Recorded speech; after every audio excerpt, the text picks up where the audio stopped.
les amis, bienvenue pour ce tout premier numéro d'Inside CFM, la première émission 100% course de côte. On s'était quitté il y a quelques jours de cela avec la dernière émission des interviews confinées en compagnie de Julien Febvreau, d'Anne Bavré, de Bernard Chambéraud. Et écoutez, on a décidé de poursuivre l'aventure post-confinement avec ce tout nouveau rendez-vous qu'on va vous proposer sur le groupe des mordus de la course de côte. Dans Inside CFM, vous découvrirez des interviews de pilotes, de bénévoles, d'organisateurs, bref, tous celles et ceux qui font la course de côte au quotidien. Et puis dans un second temps, ça c'est aussi l'info que je voulais vous communiquer.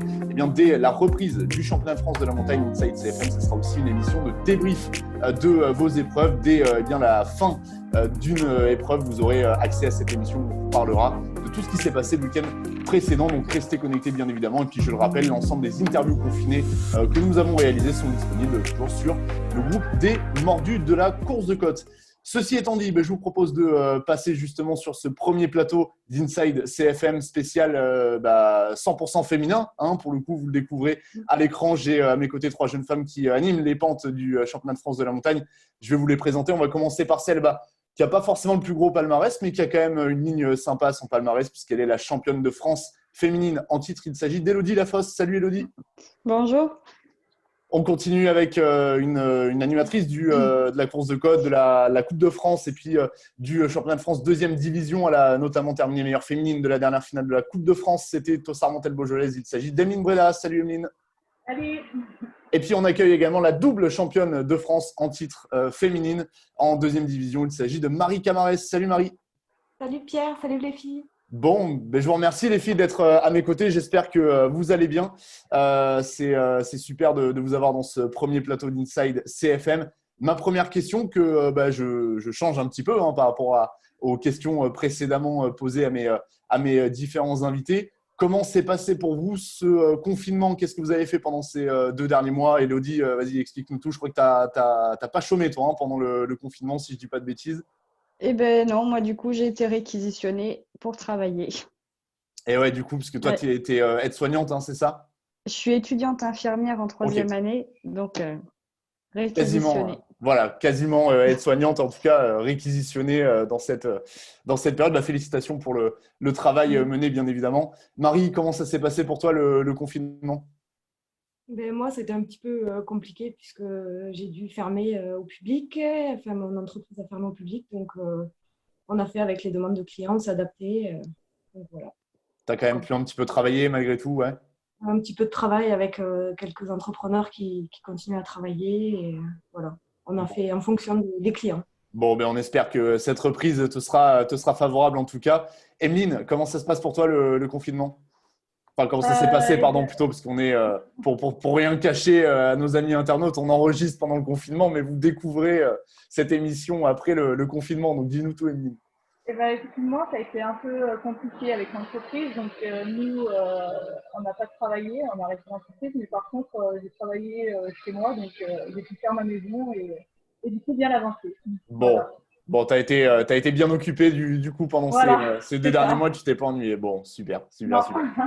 Bon, écoutez, j'espère que la reprise vous sera profitable et que tout va pouvoir redémarrer. En tout cas, c'est important. Restez bien évidemment prudents, les amis. C'est pas parce que le confinement a pris fin que le virus est éradiqué. Donc, il faut bien évidemment rester prudent. Je vous propose de démarrer cette émission avec la championne de France en titre, en féminine. Il s'agit d'Élodie Lafosse.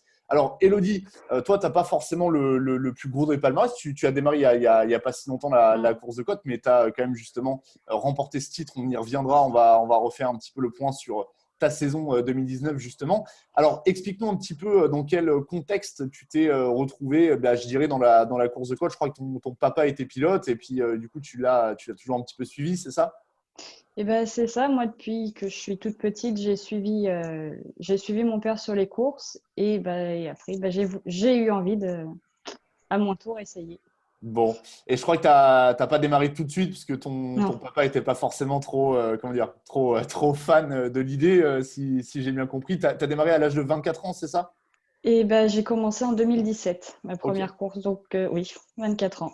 Ouais. Et tu avais fait un petit peu de circuit, c'est ça, avant de faire de la côte? Enfin, tu es allé t'essayer, je dirais, sur circuit? C'est ça, j'ai fait un peu de roulage sur circuit pendant 2 ans et une épreuve en free racing et que ça n'a pas été une très bonne expérience. Bon, et du coup, tu as décidé de basculer vers la course de côte, du coup. Je crois que c'était avec tes premières courses, c'était avec une 206, c'est Oui, ça? une Elle évoluait 206 Elle était en quel groupe? en A3. Ok, ok. Bon, ben, ça t'a permis de découvrir la discipline en tant que pilote, discipline que Mm. tu connaissais déjà. Alors, ben, justement, on va avancer un petit peu là-dessus. On va parler de tes débuts en compétition. Donc, 2017-2018, tes premières courses, et tu te qualifies notamment ben, pour la finale de la Coupe de France en 2018 à Urcy, hein, c'est Mm. ça? Oui, c'est ça. Après une première saison avec des courses régionales. Je dirais, comment tu vivais cette étape-là à ce moment-là de ta carrière, toi qui démarrais en tant que pilote, ça te faisait quel effet d'arriver sur la finale de la Coupe de France? Ah bah ça, j'ai été contente. C'était pas du tout l'objectif. Mes objectifs, c'était déjà de apprendre à rouler. Et quand j'ai su que je pouvais être qualifiée, enfin que j'ai été qualifiée, bah, j'ai dit on prend, on y va et on verra ce que ça fait. Bah, bien Et sûr, ouais, j'avais bien sûr. aucune prétention à faire quoi que ce soit. C'était juste rouler. Ouais, bah écoute, c'est déjà top d'y être aussi rapidement. Et Mm. puis, bon, on verra par la suite que bah, finalement, tu as bien fait de persévérer là-dessus. Alors, justement, en 2019, à l'amorce de la saison 2019, tu décides en fait d'un challenge assez audacieux puisque tu t'inscris au championnat de France de la montagne. Et pour cela, tu ne pars pas avec la 206, mais tu pars avec une 106 XSI. Alors, raconte-nous un petit peu les prémices du projet, pourquoi tu as décidé de te lancer direct en championnat de France de la montagne et pourquoi avec cette auto? Alors, et bah, du coup, à la fin de la saison 2018, donc on a décidé de vendre la 206. Et bah, mon père vendait le BRC et il y a eu l'occasion d'avoir cette 106 en échange. Donc, bah, du coup, on a sauté dessus et mon père voulait, après acheter la Clio, et voulait faire le championnat en open. Et je me suis dit, pourquoi on ne le ferait pas tous les deux, sachant que ça me ferait plus de roulage et sur des courses plus longues et continuer à apprendre le pilotage. Et du coup, bah, on s'est lancé là-dedans et voilà. Ok, ok. Bon, bah, c'est un beau projet à la base, hein, c'est sympa, c'est une bonne expérience. Alors, je te propose, si tu le veux bien, Elodie, qu'on reparle un petit peu de tes manches, justement, en Oui. 2019, qui t'ont conduit jusqu'au titre de championne de France. Alors, toi, tu as démarré justement à Hébé-Crevon, hein, ton Ouais, championnat, tu me corriges si je me trompe, mais c'est ça. ça m'a l'air d'être bien ça, voilà. Mm. Et quand tu arrives à Hébé-Crevon, alors bah, finalement, ça se passe plutôt très très bien parce que tu remportes la classe et puis tu termines meilleure féminine en catégorie production. Donc comment tu juges ce week-end-là, ce premier week-end de championnat de France? Bah, ce premier week-end, c'était vraiment la découverte de la voiture sur une course en compétition, parce que j'avais fait quelques sessions sur circuit, mais bon, c'est pas pareil qu'en course. Donc, du coup, j'ai découvert la voiture en course et très satisfaite du coup bah, du résultat. Et sur un tracé que je connaissais pas du tout.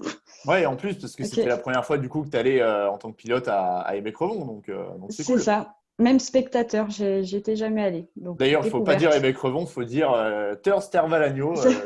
Je me corrige, hein, parce qu'on n'a pas le droit de dire ça. Enfin, on n'a pas le droit. Je ne sais pas s'il va nous arriver quelque chose, mais bon, on va utiliser le bon nom. En plus de ça, alors voilà, tu découvrais la voiture en condition de course. Le passage de la 206 à la 106, il n'a pas été, je dirais, trop différent. Ça l'a fait, c'est bien passé pour toi? Oui, non, j'ai pas senti de réelle différence. Après, je, je me suis lancée. Bon, bah, t'as eu tout à fait raison. Deuxième manche du championnat de France de la montagne. Alors, c'est pas celle qui s'est passée de la meilleure des manières pour toi, effectivement. C'était la course de côte de la Pommerie, puisque tu avais été victime d'un accident lors de cette course. Alors, on va pas revenir, bien évidemment, sur l'accident en lui-même, mais à l'issue de cette course, qu'est-ce qui te passe par la tête? Est-ce que tu te dis que ta saison, malheureusement, se termine ou tu as tout de suite envie de repartir? Comment tu le vis, toi? Et bah, contre toute attente, je voulais repartir. J'ai pas eu la peur de me dire faut que j'arrête. J'ai dit non, on remonte et je repars. Donc, il n'y avait pas Et pas d'hésitation possible. Non, il n'y a pas eu d'hésitation. Les jours d'après, au contre-coup, oui, je me suis dit, poser la question, mais non, il fallait continuer. La passion a repris le dessus, hein, Ouais. voilà. Bon, du coup, tu arrives à Marchand avec sur la troisième manche du coup de ton programme championnat de France de la montagne avec une auto qui avait été complètement refaite. Hein, c'est ça, si je dis pas de bêtises, vous aviez pris la décision de refaire une caisse complète en fait. On a tout repris à zéro, mais par contre, c'est à Dunière que je suis revenue. Ah oui, pardon, à Dunière, autant pour Marchand, moi. ouais, c'était que mon père. Ok, Et il me ben, semblait que c'était à Marchand, autant pour mm, moi. À et Dunière. ben voilà, Dunière, il a fallu réapprendre encore une autre voiture, d'autres comportements, et cette fois, j'avais pas eu l'occasion d'aller rouler sur circuit avant. Ouais, Donc, bien c'était sûr. Et puis vraiment, Dunière, c'est un tracé un peu particulier, quoi, où l'adhérence est parfois manquante. C'est peut-être pas évident de revenir sur ce genre d'épreuve. Juste après, bah, tu vas aller du côté du Mont d'Or. Alors là, pour le coup, c'était une double découverte parce que bon, les conditions météo, on le sait, au Mont d'Or l'année dernière n'étaient pas dingues. Je crois que c'était la première fois en fait que tu roulais avec cette auto sous la pluie. Et, comment tu as ressenti le fait de découvrir le Mont d'Or en tant que pilote? Et dans des conditions un peu particulières, quoi. le samedi, donc sur le sec, j'ai adoré le tracé. Donc, je me suis bien fait plaisir, sachant qu'il fallait que je reprenne confiance. La confiance n'était pas encore là du tout. Et le dimanche, la pluie. Ouais. Et c'était ma première course sur l'eau. J'avais jamais du tout roulé sur l'eau avec des vieux pneus, des vieux pneus pluie. Donc, non, Ah, et en plus, pas dans les ça allait meilleures pas. conditions, ouais. Du tout. Mon objectif, c'était juste d'arriver à l'arrivée. Et voilà. Bon, t'en tires je dirais quel souvenir de ce week-end, peut-être un peu particulier du coup, mais c'est quoi qui prédomine? Le fait d'avoir fait le Mont d'Or, Ah, c'est quoi le sentiment qui prédomine? le fait d'avoir fait mon premier Mont d'Or, déjà, ça a été un très bon souvenir, mais mitigé parce que j'aurais voulu que le dimanche, ce soit sur le sec et essayer de reprendre plus confiance. Mais bon, ça s'est passé comme ça et c'est pas grave, je suis quand même contente. Bon, puis t'inquiète pas, tu auras l'occasion d'y retourner, je pense, dans des meilleures conditions. On l'espère, quoi que la pluie au Mont d'Or, bon, c'est souvent, ça arrive souvent, mais tu auras certainement l'occasion d'y retourner. On continue cette saison et tu arrives à Champs-Rousse. Et là, à Champs-Rousse, alors tu abandonnes, hein, si je ne dis pas de bêtises, sur un petit problème mécanique. Et à ce moment-là, bah, tu te retrouves un peu embêté puisque tu es dans la course pour le titre avec Orandodi notamment. Tu dois repartir frustré, j'imagine, de Champs-Rousse, un petit peu énervé, non? Champs-Rousse, oui, il y a eu beaucoup de frustration du fait qu'il y a eu la panne, bon, ce qui arrive, et du fait que du coup aussi, je suis restée. C'est une question d'organisation. Ils m'ont laissé sur le bord de la route pendant plus d'une montée complète. Donc, du coup, je stressais. Je me suis dit, on ne peut pas réparer, on n'aura jamais le temps. Enfin, beaucoup de frustration, mais bon, c'est la course. Ouais, et du coup, tu n'avais pas eu le temps de réparer, c'est ça, hein, si je Non, me souviens bien. Ouais, ouais, bon. Écoute, ça fait partie, effectivement, c'est c'est ça. les aléas de la course de côte, ça c'est certain. Turkheim, donc tu arrives là aussi sur un gros morceau, hein, pour le coup, pas évident d'appréhender une telle épreuve. Tu remportes ta classe, tu termines deuxième féminine derrière Pearl Janel, je crois, si je dis pas de bêtises. Et là, tu reprends la tête du championnat. Ça va, tu dois te sentir un petit peu mieux et soulagé. À ce moment-là, tu as quoi en tête? Tu te dis que tu vas aller chercher le titre ou encore une fois, tu abordes la dernière course de la saison avec précaution? Le titre, pour moi, jusqu'au Limonest, il n'a pas été gagné. Enfin, il n'était pas gagné. Sachant qu'avec tous les abandons que j'avais eus, c'était compliqué. Donc, mais Turkheim, oui, ça a été. J'ai vraiment repris confiance en moi et je me suis dit, on peut le faire. Donc, on essaye. Ouais, mais il fallait, Jusqu'au il bout. fallait, il fallait. Bien sûr. Jusqu'au bout. Il fallait sur un super tracé en plus pour le coup, loin d'être évident à maîtriser comme on le disait. Et, tu t'en es sorti pardon, plutôt très très bien. Et puis donc on arrive à Limonest. Limonest, tu es en bagarre pour le titre et tu vas remporter ce titre de championne de France de la montagne en catégorie production puisque tu vas terminer meilleure féminine, hein, lors de cette course. Raconte-nous quel est le sentiment qui prédomine quand on remporte comme ça, après sa première saison, un titre de championne de France de la montagne. Ça doit être génial, non?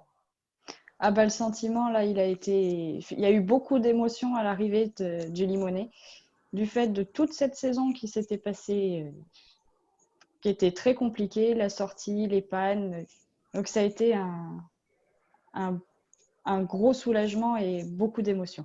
Ouais, bien sûr, on imagine. Et puis le fruit de tout un travail avec cette C'est saison, ça. voilà, comme tu le disais, qui a dû être particulière à vivre. Justement, toi, en quelques mots, comment tu résumerais ta saison 2019? Quel est le sentiment le plus fort qui te vient à l'esprit? Est-ce que c'est la joie de ce titre? Est-ce que c'est la difficulté de toutes je dirais les péripéties que tu as dû affronter? Comment tu caractériserais ta saison? Mouvementée, en passant par toutes les émotions, la joie, la peine, le doute. Enfin, je suis passée partout. Tu t'en souviendras de cette première saison de championnat? Je pense, oui. Ouais, j'imagine pour bien des raisons. Alors, Elodie, parle-nous un petit peu de ton programme initialement prévu pour 2020. Déjà, premièrement, est-ce que tu avais prévu de repartir avec la même voiture? Et si oui, sur quelles épreuves? Oui, donc pour 2020, on avait prévu donc de toujours repartir avec la 106 sur un championnat, un Open, pareil.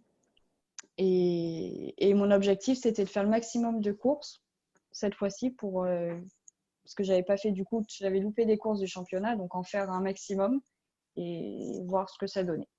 Tu serais venu sur quelle course que tu n'avais pas eu l'occasion de découvrir, par exemple? J'aurais dû commencer sur Bagnoles, le col Saint-Pierre, et après le même programme que l'année d'après. Ok, ouais. Enfin, que l'année d'avant, pardon. Ouais. Donc l'année d'après, écoute, on n'en Ouais, est pas. Déjà, on on va verra. essayer d'avoir des courses, hein, avant de parler C'est ça. de l'année d'après. Bon, ben écoute, on espère en tout cas te revoir rapidement sur les manches du championnat de France de la montagne. En tout cas, je te remercie, Elodie, d'avoir répondu à mes questions. Reste à nos côtés, hein, puisque Oui. on va avoir besoin de toi. Même si on n'est plus dans les interviews confinées et qu'on est dans Inside CFM, eh ben, il y a toujours un quiz, hein, je vous rassure, à la fin d'Inside CFM. Merci à toi, Elodie. Je vais maintenant me tourner bien vers ma deuxième invitée de ce soir. Il s'agit d'Emeline Breda. Alors, Emeline, on va pareillement revenir un petit peu sur ta carrière.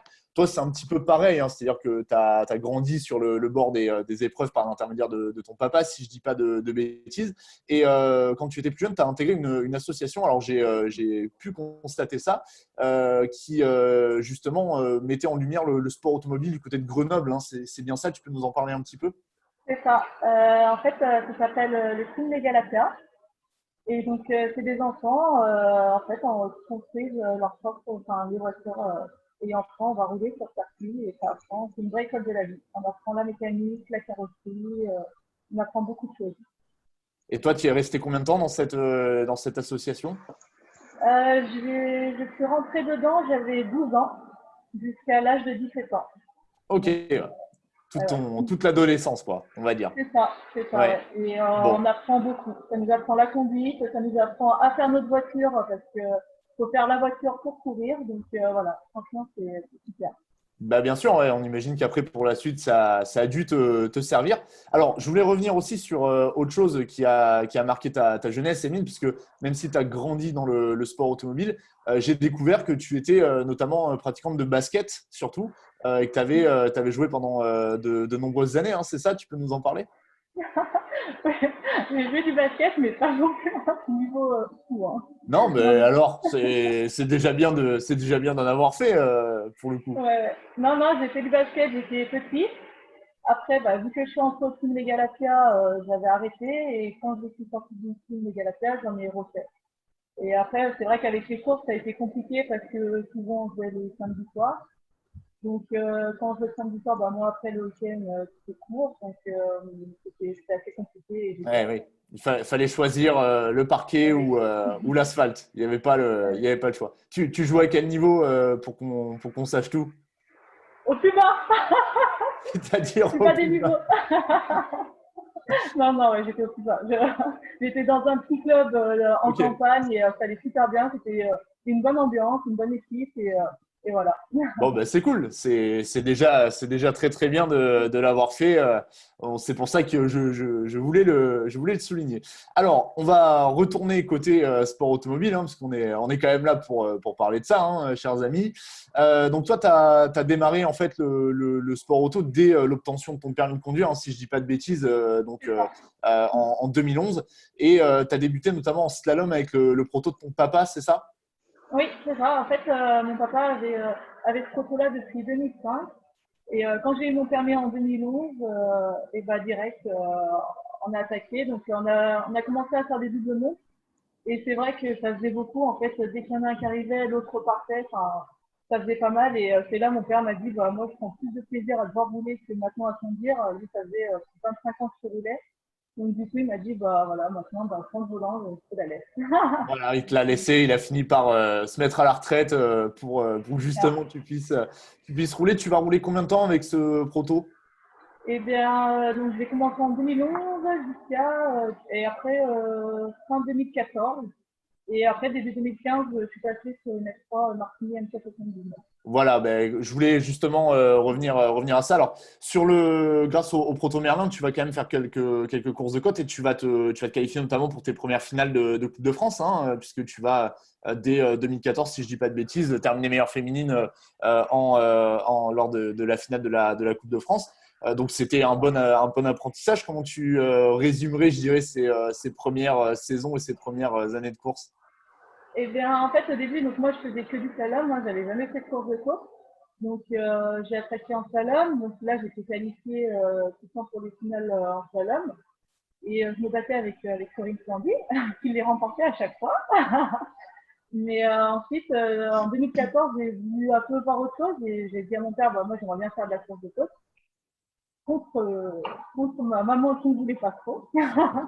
Mais du coup, on a fait quelques courses de côte. La grande surprise, j'ai été qualifiée donc, à la finale de Limonest en 2014.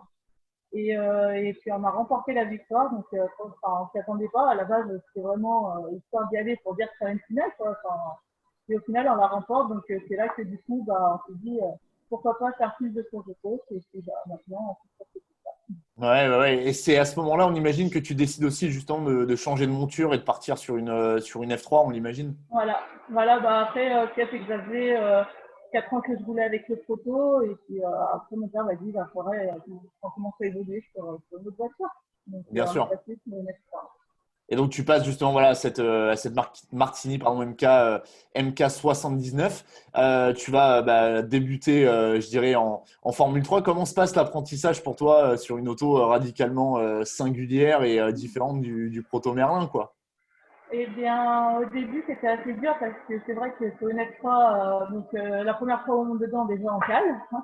Donc là, je dis bon, ça va bien se C'est comme à passer. l'auto-école. Hein. Normalement, à l'auto-école, quand on Voilà. démarre, on cale. Hein. Là, Donc, c'est quand bon. tu cales 10 fois, tu commences à être dégoûté, mais après, persévérance, et puis voilà, après, tu y vas, et au final, ça s'est fait. Voilà.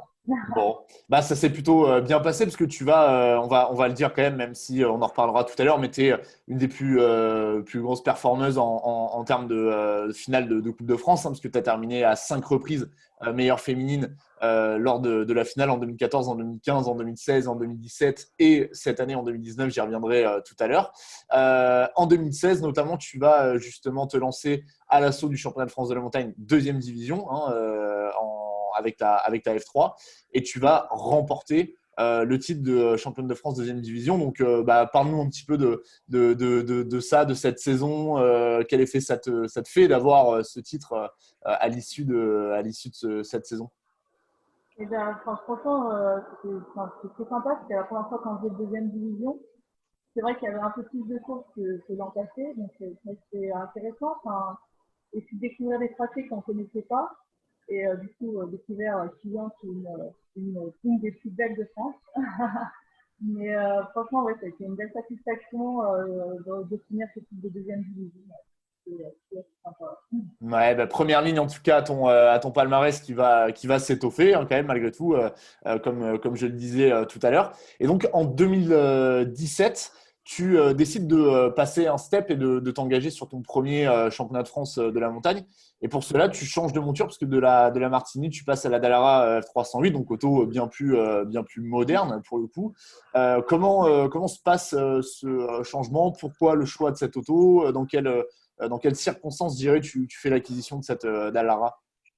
Et ben, c'était pareil, c'était pour évoluer. Alors, comment ça s'est passé au début? Mal. Enfin, franchement, ça a été une vraie galère, cette Dallara. On a mis beaucoup de temps évoluer avec. En fait, on avait du mal. Je me sentais pas bien dedans. À la régler, c'était pas ça. Je n'y arrivais pas du tout. Donc, la première année, j'étais pas bien. Après, la deuxième année, j'ai commencé à en parler avec David Guillemard, qui, à la fin de cette deuxième année, nous l'a pris et a dit, bon, voilà, on lui a laissé.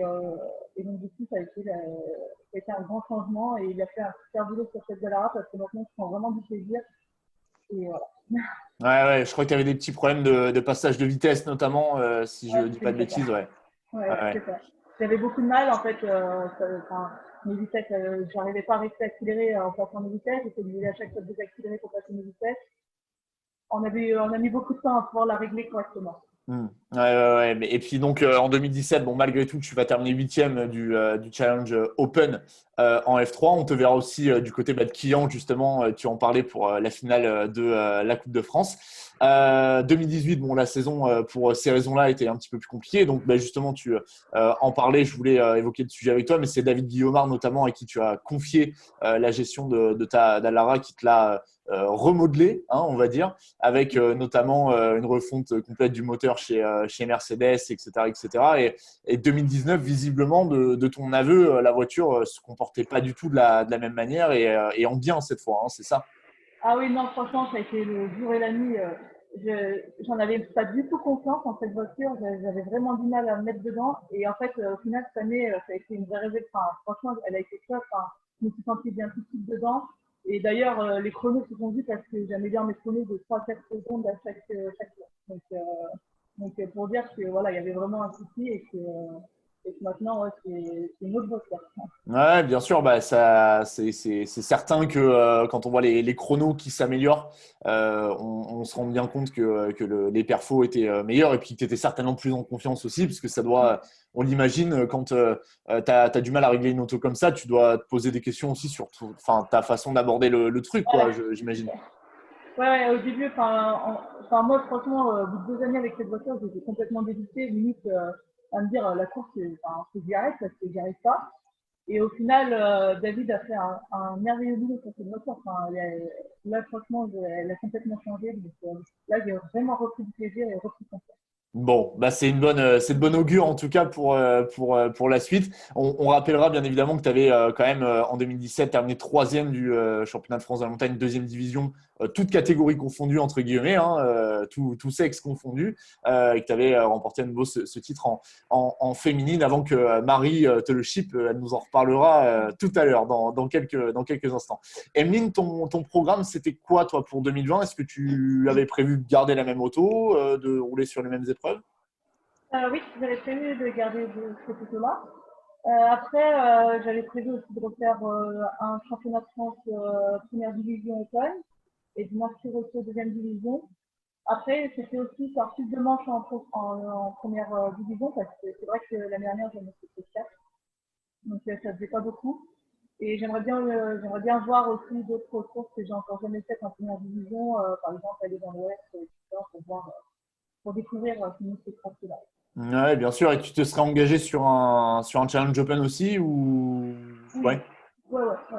ouais, je serai engagée sur un challenge open et puis après, j'aurais vu au début de saison ce que ça donnait et puis après à voir pour la suite dans la saison comment on aurait fait, savoir si j'aurais continué à faire ce championnat ou pas.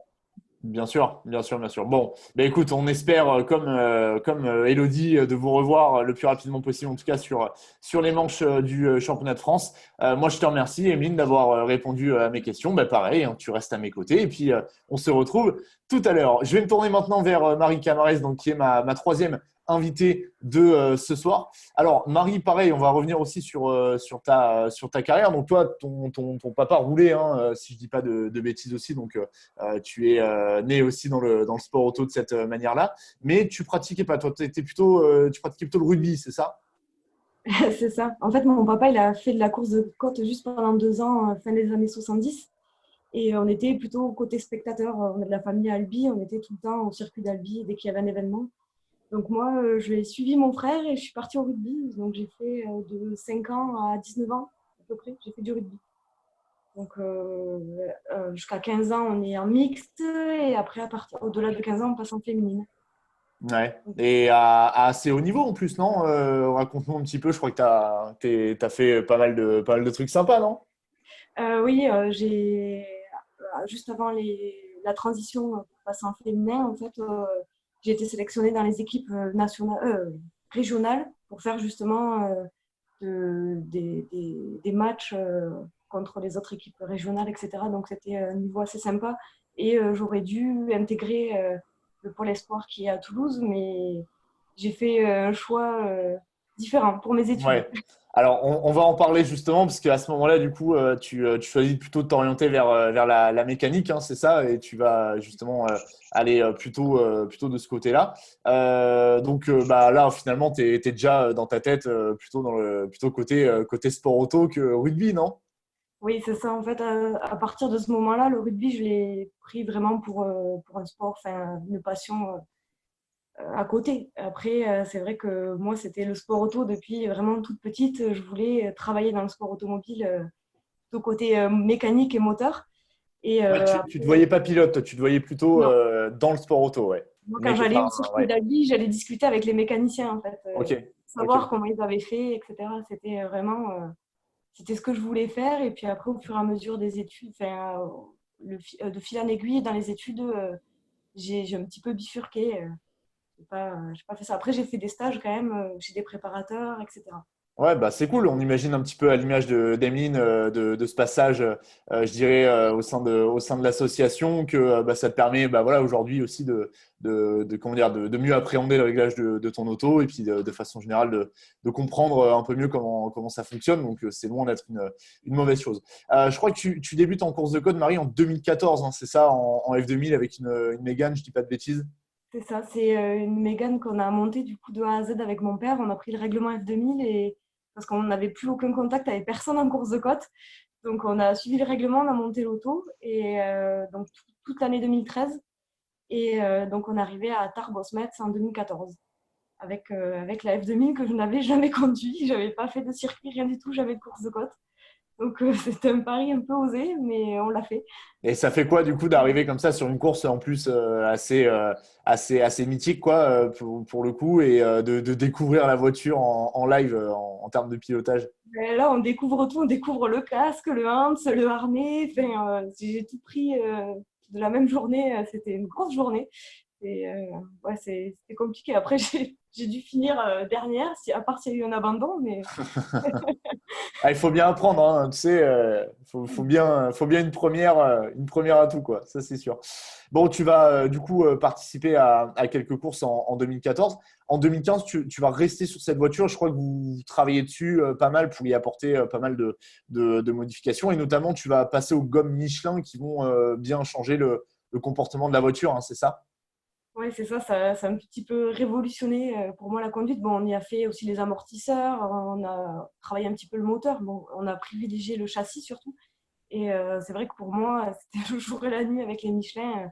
Enfin, voilà, ça n'avait rien à voir avec ce que j'avais avant et j'en étais ravie. Et puis les chronos se sont vus de suite. J'ai amélioré au fur et à mesure. J'ai commencé à gagner mes premières Coupes des Dames.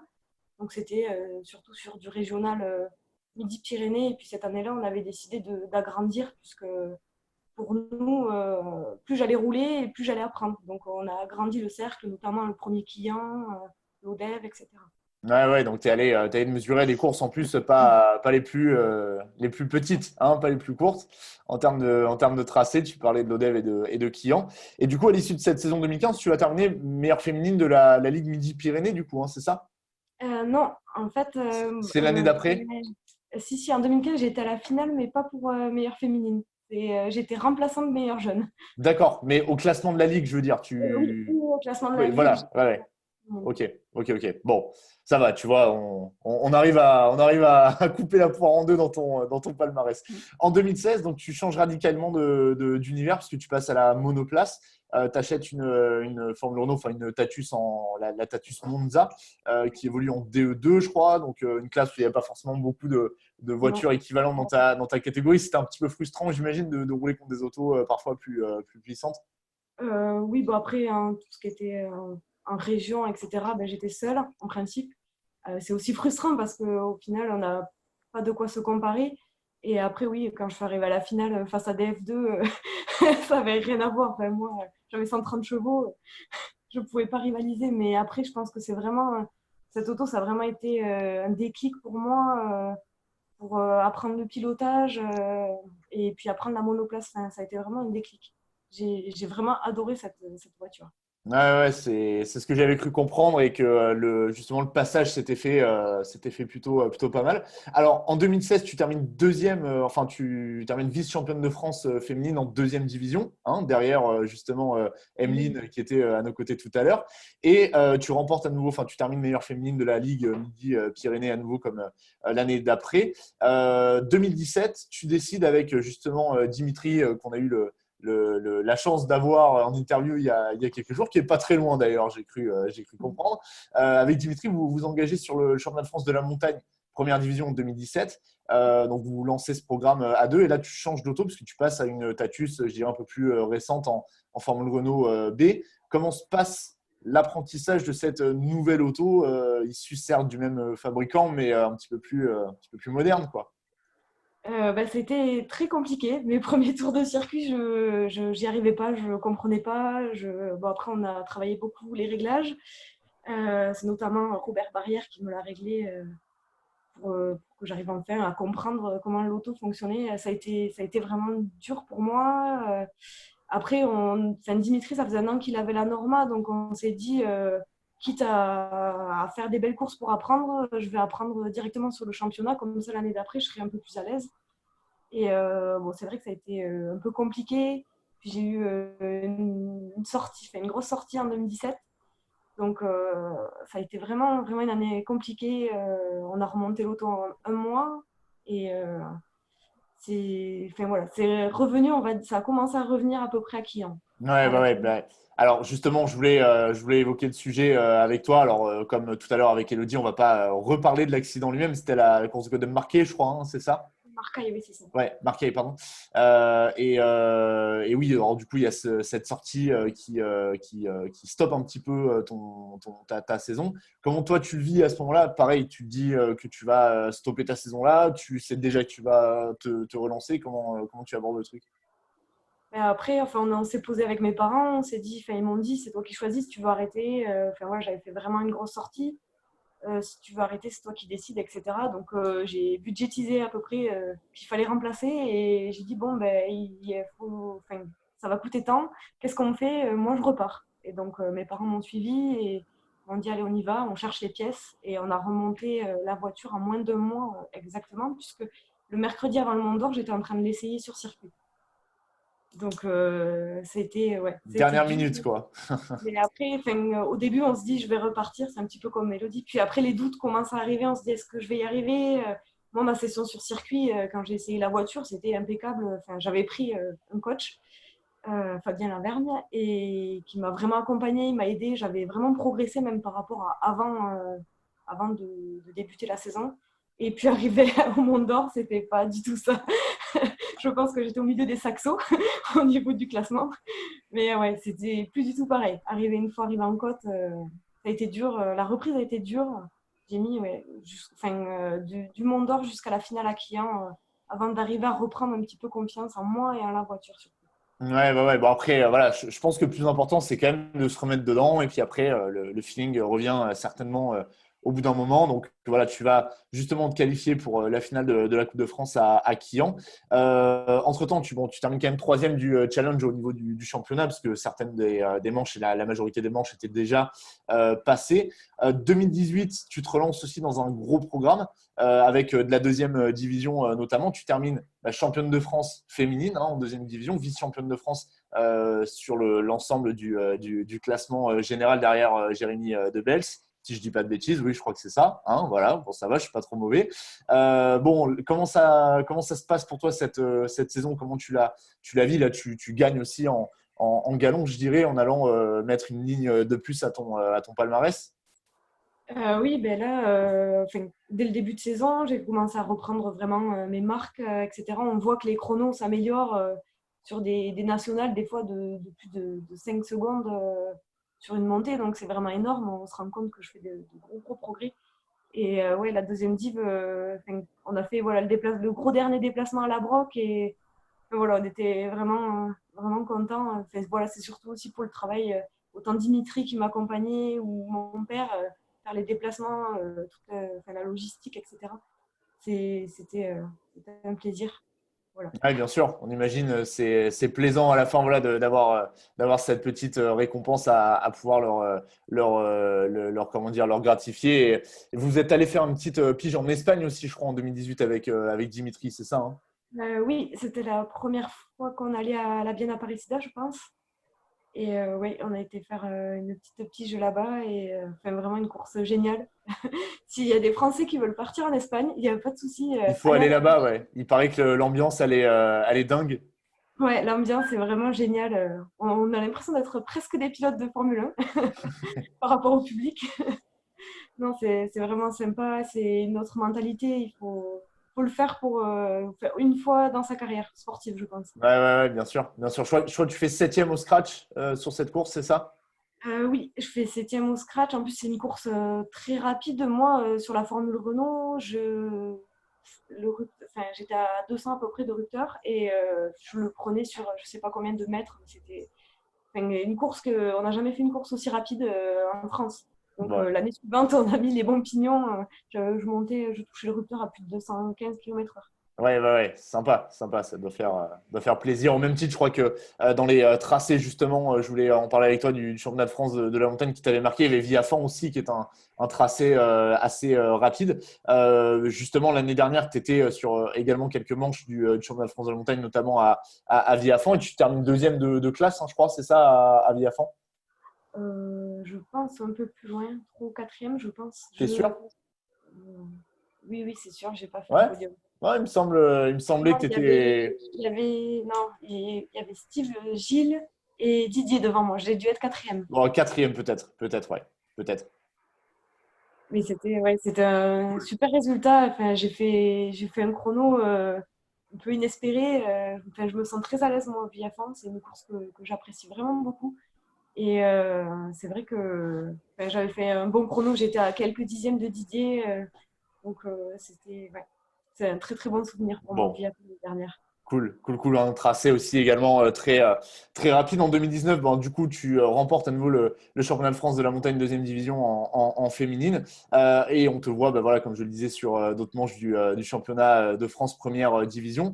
Parle-nous un petit peu de 2020 maintenant, Marie, parce que Dimitri nous l'a confié, nous a lâché le morceau lors d'une précédente interview. Vous êtes en train de monter une nouvelle auto qui va rouler dans la classe DE4, hein, c'est ça, si je ne dis pas de bêtises? C'est ça.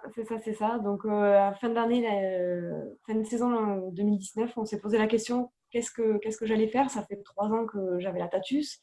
Donc, pour évoluer, une Dallara, enfin voilà, on s'est posé beaucoup de questions. C'est un projet que j'avais en tête avec mon préparateur moteur depuis que la DE4 a été réautorisée en régional. Et on s'est lancé, voilà. On a commandé les pièces à partir d'octobre. Certaines, on attend encore avec le confinement. Donc, ouais, c'est un gros défi. On garde un châssis Tatus avec une séquentielle et un moteur c'est des moteurs libres en DE4. Donc, voilà, ça sera un moteur Renault et une aéro différente, un châssis, enfin, au niveau des amortisseurs, pareil, ça sera différent. Il y a énormément de travail, on y travaille encore. Et voilà, c'est un projet pour essayer de monter, de progresser.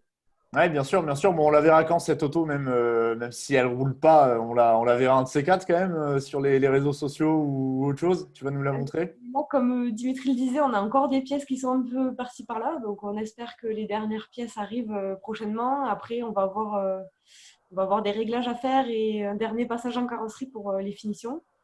Et après, à partir de là, on espère la faire rouler au moins sur circuit pour la mise au point en septembre, j'espère. Bah, ça serait cool, hein, comme ça, à défaut de, enfin, vu qu'on ne sait pas trop exactement ce qui va advenir des manches en 2020, au moins tu seras prête pour 2021, tu auras eu un petit peu plus de travail sur cette auto. Merci beaucoup, Marie, d'avoir répondu à mes questions. Eh bien, je vous propose, chers invités, de passer au quiz, hein. Vous le savez, c'est le moment de tester vos connaissances. Alors, Emeline, tout à l'heure, voilà, elle était, je ne sais pas trop ce qu'elle bidouillait, hein, elle devait être avec des résultats ou un palmarès, un truc comme ça. Donc, on ne triche pas, hein, bien sûr. Interdiction de tricher. Est-ce que vous êtes prête? Oui. En sachant que j'ai orienté le quiz, bien évidemment, pour un quiz un petit peu spécial et un peu, comment dirais-je, orienté sur le sport automobile féminin, vous allez le découvrir. On va, dans un premier temps, bien chercher une pilote ensemble. C'est une pilote que j'ai interviewée il y a pas si longtemps, qui a débuté dans le championnat de France de la montagne avec une midget, qui est 2 fois championne de France, notamment. Cindy. Ouais, je crois que tout le monde a eu la bonne réponse en même temps. Il s'agissait de Cindy Gudet. Effectivement, l'interview est à retrouver sur le groupe des Mordus de la course de côte. Vous pourrez aller y jeter un petit œil. Deuxième question, je vais vous demander de me trouver le nom de la championne de France de la montagne féminine, donc bien évidemment en 2013. Martine? Ouais, exactement. Martine Hubert. Bon, c'est facile, hein, facile. Là, pour le coup, il n'y avait pas beaucoup de comment dire. C'était simple comme réponse. On salue bien évidemment Martine Hubert qui nous regarde. En tout cas, elle me l'a dit. Donc, ça lui fera plaisir qu'on parle d'elle dans cette émission. Troisième question. On va essayer de trouver un tracé donc de course de côte. C'est pas forcément un tracé du championnat de France de la montagne. Hein. D'ailleurs, je le dis, c'est un tracé qui abrite certes une course de côte, mais pas spécialement une manche du championnat de France de la montagne. Le pilote qui détient le record de ce tracé, c'est Cyril France. C'est un tracé qui se situe plutôt dans le sud de la France. Non, c'est pas Quillan. C'est pas Quillan. C'est un tracé qui est assez rapide. Ouais, voilà, c'est l'Odev. Exactement. J'allais le dire. Ouais, c'est Jérémy Debels maintenant. À l'Odev, tu veux dire? À Quillan, c'est Jérémy Debels qui à Quillan, c'est Jérémy. Ouais, c'est Jérémy. Et à l'Odev, du coup, c'est sur la grosse config, puisque du coup, c'était cette année où on devait retourner sur la version deuxième division, version longue. Malheureusement, pour le coup, on ne saura pas pour cette année si le record tiendra, mais c'était bien évidemment la course de côte de l'Odev. Quatrième question. On va partir du côté des États-Unis. On va parler d'IndyCar et notamment des 500 miles d'Indianapolis. Et vous allez essayer de me trouver le nom de la pilote qui a en fait à son actif la meilleure performance de toute l'histoire aux 500 miles d'Indianapolis. Marie-Élodie, elle doit savoir. Non, ça vous dit rien? Bon, c'est une pilote qui a fait beaucoup d'IndyCar et qui a fait beaucoup de NASCAR aussi. Peut-être que ça va vous parler. Elle était très connue dans le courant des années 2000. Non, ça vous dit rien? C'est pas Monica son prénom? Non, pas loin. Mais c'est pas Monica. C'est pas loin. Son prénom, c'est Danica. Ah, Danica. Non, ça vous dit rien? Danica Patrick. Si. Voilà, qui avait terminé 3e des 500 miles en 2009. Donc, c'est la meilleure perf à ce jour d'une pilote féminine lors des 500 miles. Et dernière question, toujours dans la même veine, mais on va parler de Formule 1 cette fois. Est-ce que vous êtes capable de me citer le nom de la pilote qui est en fait la dernière pilote féminine à avoir roulé avec une Formule 1? Alors, pas forcément en Grand Prix, hein, mais dans le cadre, je dirais, d'essais privés ou ce genre de choses. C'était en 2018. Est-ce que vous savez me dire son nom? Ils m'en parlaient il n'y a pas longtemps, mais alors le nom. Moi aussi, mais je ne me rappelle plus comment elle s'appelle. Alors, c'est une pilote qui fait de la F2. C'est une Mexicaine, non? Elle n'est pas mexicaine, mais pas loin. Ouais, elle est colombienne, je crois. Ouais. Colombienne, ouais, c'est ça. Je ne me rappelle plus son nom, mais je vois qui c'est. Ouais, elle est avec. Il n'y a pas longtemps, mais. Alors, c'était la coéquipière de. Pardon, excuse-moi, Emeline. Non, rien à voir. Non. Elle est chez Alpha, non? Ouais, c'est ça. Elle est chez Alfa Romeo. C'était la coéquipière d'Antoine Hubert, donc en Formule 2. Il s'agit de Tatiana Calderon. Voilà, Tatiana Calderon, donc, qui est la dernière. C'était, je crois, au Grand Prix du Mexique qu'elle avait roulé en essai libre avec Alfa Romeo. Effectivement, tu l'avais deviné, Marie. Bon, voilà pour le quiz. Hein. C'était le premier quiz d'Inside CFM et vous y avez participé avec brio. Je vais vous laisser maintenant le mot de la fin, parce que vous le savez, hein, dans mes émissions, on peut dire ça comme ça, je vous laisse un petit mot pour remercier notamment vos partenaires éventuellement. Élodie, si tu veux commencer, je te laisse démarrer. Eh ben oui, du coup, moi je veux remercier déjà avant tout mon père, qui sans lui, jamais j'aurais roulé, et puis la saison ne serait pas déroulée pareil. du fait qu'ils ont remonté la voiture avec mon frère. Donc, un grand merci à eux. Après, à mes partenaires aussi. Et les copains creusois, Raphaël et Florian, qui, pareil, m'apportent beaucoup sur chaque course. Bon, le message est bien passé. Marie, ton petit mot de la fin? Moi, j'aimerais remercier tout particulièrement ma maman, qui, sans elle, j'aurais pas débuté la course de côte puisqu'elle a persuadé mon père quand on monte l'auto. Mon père qui me suit partout, c'est un petit peu mon porte-bonheur en pré-grille. Et après, Dimitri, mes beaux-parents, Gégé et un petit clin d'œil à la Corbière. Et après, mes partenaires qui m'accompagnent pour ce projet un petit peu compliqué pour monter la nouvelle auto, donc Tessinox échappement, MF Power compétition pour le moteur, Ineo LED et Solar Watt, Optique 2000, tout ça, Caser, Evelyne Coiffure, et après le Sécuritest à Man et à Boussens, Michelin, ASC, et je crois que j'ai rien oublié. Bah écoute, j'espère, parce que sinon tu vas te faire taper sur les doigts, mais on le marquera. Si jamais tu en as oublié, tu me le diras, on le mettra en dessous. Enfin, j'ai Emeline, pas oublié Jim. ouais, tant que tu n'as pas oublié. Bah, surtout qu'il est pas très loin, je crois, hein, donc il faut pas que tu dises de bêtises. Emeline, je te laisse le petit mot de la fin. Et ben moi, je tiens vraiment à remercier mes parents pour tout ce qu'ils font pour moi, parce que c'est grâce à eux que j'en suis là. Merci à la famille Omar, Jess et David. Merci à ma famille, mes amis, et un énorme merci à mes sponsors aussi, beaucoup. Et puis voilà, merci aux photographes, aux commissaires, aux bénévoles qui font les courses. Et puis, merci à toi. Bah, de rien, avec plaisir. C'était un plaisir de vous avoir toutes les trois, en tout cas dans cette émission. On espère vous revoir le plus vite possible, en tout cas sur les différentes épreuves. On a tous hâte que ça démarre. Déjà, on sort du confinement, donc c'est une bonne chose. Et bien évidemment, restez prudents, chers amis, puisque le virus n'est pas encore parti. Donc, on va veiller à y faire attention.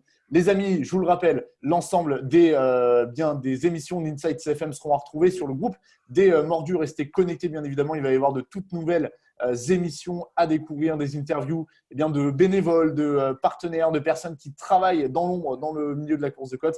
Ça va être assez fascinant. Vous en saurez davantage dans les prochains jours. Et puis, je vous rappelle également que vous pourrez retrouver l'ensemble des interviews confinées que nous avons réalisées pendant le confinement sur ce même groupe, le groupe des Mordus de la course de côte.